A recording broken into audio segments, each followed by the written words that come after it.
Good morning student. आज हम यहाँ पर 9th क्लास में एसएसटीवी चैप्टर 4 राजनीतिक कार्यपालिका से तात्पर्य यहाँ पर कार्यपालिका जो है राजनीतिक कार्यपालिका से तात्पर्य हम सबसे पहले कार्यपालिका के बारे में देखेंगे। कार्यपालिका का तात्पर्य यहाँ पर यह है कि कार्यपालिका सरकार का क्या है, दूसरा अंग है। सरकार का क्या है, दूसरा अंग है। सरकार के 3 अंग होते हैं, व्यवस्थापिका, कार्यपालिका और न्यायपालिका। तो यहाँ पर सरकार के तीनों अंगों में से दूसरे अंग का यहाँ पर कार्यपालिका सरकार का दूसरा अंग है। सरकार के तीनों अंगों का अपना अपना अलग अलग कार्य होता है।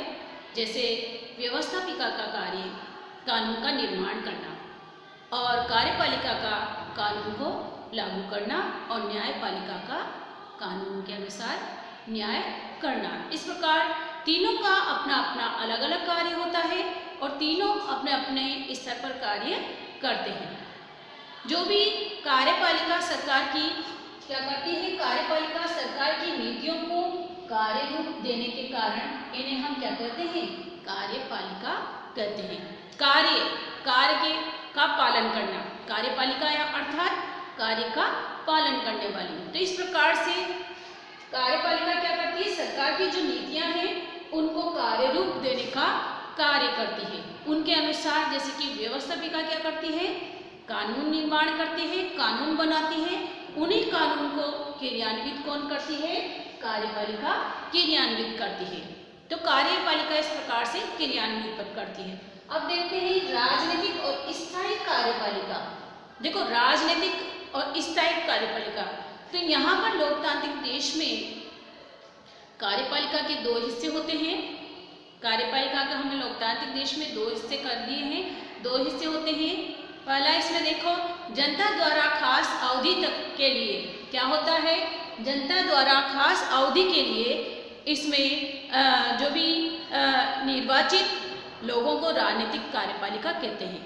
जो जनता द्वारा जो खास अवधि के लिए जो निर्वाचित लोगों को क्या कहेंगे, राजनीतिक कार्यपालिका कहेंगे। दूसरी है स्थायी कार्यपालिका। स्थायी कार्यपालिका हम उसे कहेंगे वो राजनीतिक व्यक्ति होते हैं। स्थायी कार्यपालिका में क्या होता है, वो राजनीतिक व्यक्ति होते हैं जो बड़े फैसले लेते हैं, बड़े फैसले करते हैं। बड़े बड़े फैसले, राजनीतिक जो व्यक्ति होते हैं वो बड़े बड़े फैसले करते हैं। दूसरी ओर जिन्हें लंबे समय के लिए चुना जाता है, लंबे समय के लिए नियुक्त किया जाता है, इसीलिए उन्हें क्या कहा जाता है, स्थायी कार्यपालिका कहा जाता है। क्योंकि वो लंबे समय के लिए चुने जाते हैं, लंबे समय के लिए चुने जाने के कारण ही वो स्थायी कार्यपालिका होती है, अपने पद पर स्थायी बने रहते हैं। और इसे हम प्रशासनिक या स्थायी कार्यपालिका या प्रशासनिक सेवक भी कह सकते हैं।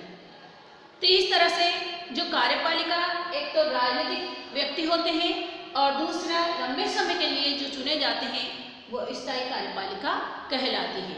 तो यहाँ पर जो लोक सेवाओं के काम करने वाले लोगों को या तो हम कहेंगे सिविल सर्वेंट। जो लोक सेवा में काम करने वाले लोगों को हम क्या कहेंगे, सिविल सर्वेंट, या इसे नौकरशाह कह सकते हैं। या तो सिविल सर्वेंट कहेंगे या नौकरशाह कह सकते हैं।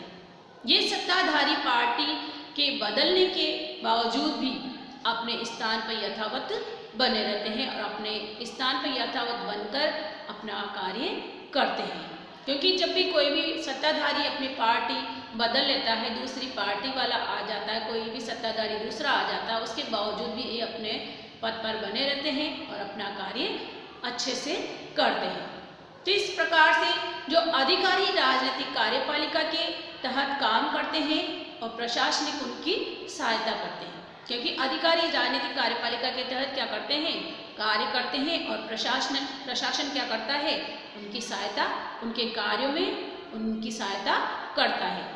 इसी प्रकार से देखा जाए कि जो मंत्रालय है होता है या मंत्रीगण होते हैं, तो जरूरी नहीं है कि जिस मंत्री को जो विभाग दे दिया जाएगा उसमें वो निपुण होगा। तो यहाँ पर देखो, उदाहरण के तौर पर मैं बताती हूँ आपको कि जैसे कि वित्त मंत्रालय में काम करने वाले या सलाहकारों को अर्थशास्त्र की जानकारी और वित्त मंत्री से भी ज़्यादा हो सकती है, क्योंकि जो अर्थशास्त्र की जानकारी सलाहकारों में वित्त मंत्रालय से ज़्यादा हो सकती है और कम भी हो सकती है।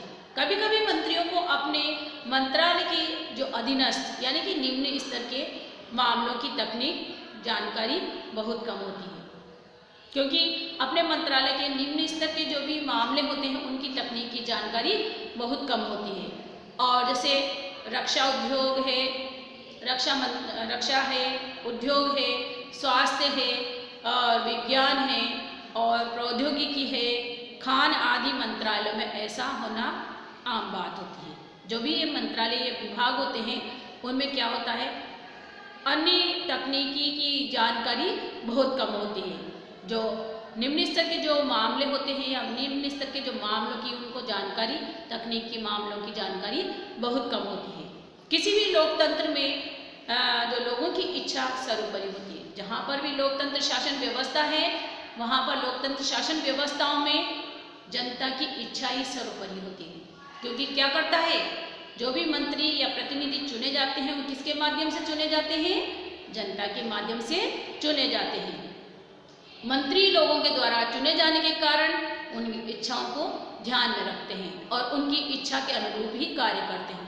जब भी जो कानून बनाएंगे या जो भी फैसले लेंगे तो उनके हितों को, जनता के हितों को ध्यान में रखकर ही काम करते हैं, क्योंकि जनता द्वारा निर्वाचित होते हैं तो जनता के हितों को ध्यान में रखना उसे जरूर होता है। तो उसे जनता की ओर से इच्छाओं को लागू करने का अधिकार होता है और अपने फैसले और जो नतीजे होते हैं जो लोगों के प्रति वो जिम्मेदार होता है, लोगों की इच्छाओं के अनुरूप ही वो अपने फैसले लेता है।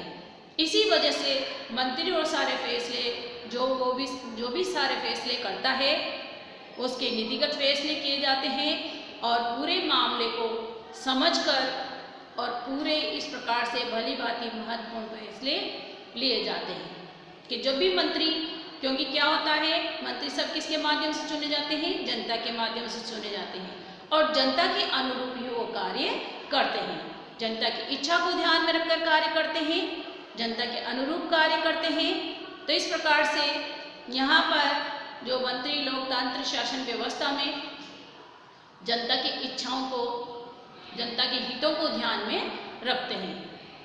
तो आज हमने देखो कार्यपालिका यानी कि कार्यपालिका सरकार की नीतियों को कार्यरूप के कारण ही इसे क्या कहा जाता है, कार्यपालिका कहा जाता है, क्योंकि सरकार की जो नीतियाँ होती हैं उनके अनुरूप ही वो कार्य करता है।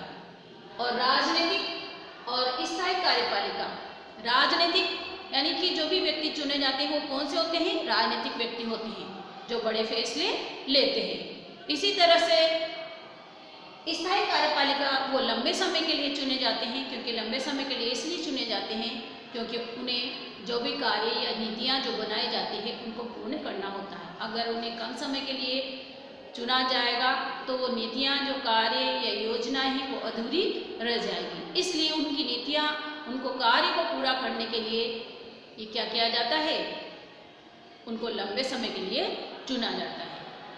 तो इस प्रकार आज हमने राजनीतिक कार्यपालिका का अध्ययन किया।